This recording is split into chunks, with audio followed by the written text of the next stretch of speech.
Your hand finds the next hold, and somewhere above you, gravity is already pulling loose stone free.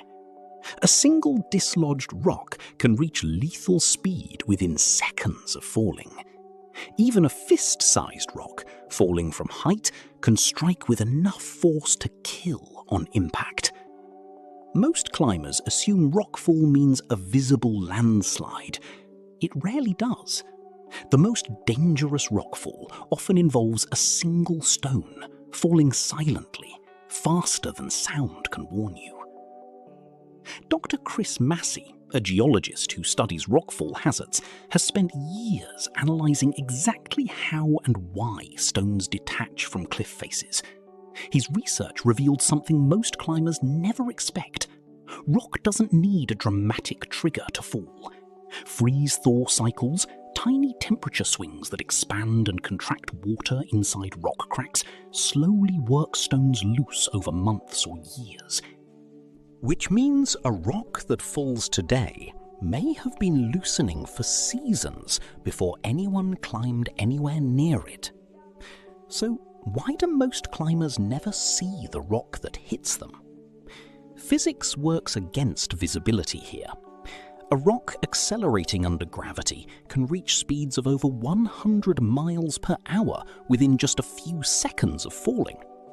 At that speed, from typical cliff heights, the human eye has almost no time to track a falling object and react. Which means the warning sign climbers actually rely on isn't sight, it's sound. Here's the part that surprises most people. Rockfall often produces a distinct, sharp cracking sound the instant a stone detaches. Experienced climbers train themselves to react to that sound immediately, without pausing to look up first. Which means the single most useful survival skill isn't watching the cliff, it's recognizing one specific noise and moving before you've consciously processed what it means. Now think about where the danger concentrates. Rockfall funnels naturally into gullies, chutes, and narrow corridors on a cliff face.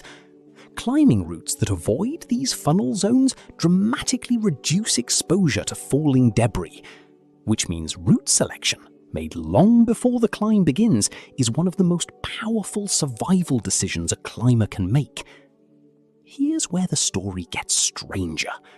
Helmets designed for climbing are tested against specific impact standards, but they have real limits.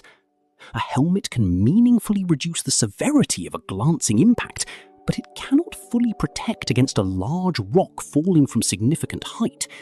Which means the helmet's real value often isn't stopping the worst-case rock, it's surviving the vastly more common, smaller impacts that would otherwise cause serious injury.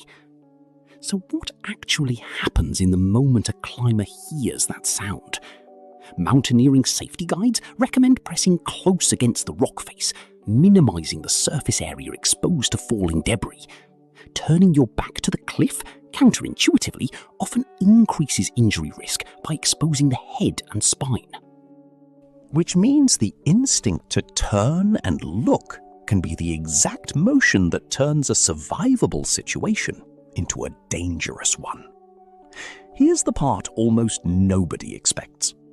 Rockfall frequency actually increases during certain weather conditions, particularly rapid freeze-thaw transitions in early morning or after rainfall.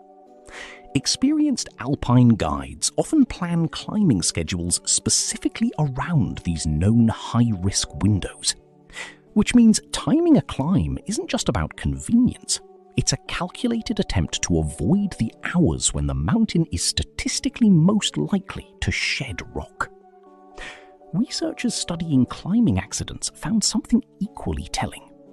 Falling rock, rather than falls from height, accounts for a significant portion of serious climbing injuries in certain terrain types, which means the mountain itself, quietly shedding material under its own weight, can be as dangerous as anything a climber does wrong.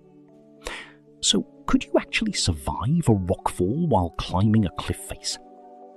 The odds depend on route choice made before the climb, timing chosen around known risk windows, and a trained reaction to a single sound most people would never think to listen for. A hand finding a hold, a faint crack somewhere above, a half-second decision between freezing and pressing into the rock. That sequence isn't chaos. It's a physical process, unfolding predictably enough that preparation shifts the odds meaningfully in a climber's favour. Cliffs have been shedding rock for as long as mountains have existed, long before anyone climbed them for sport rather than necessity. And maybe that's the real reframe.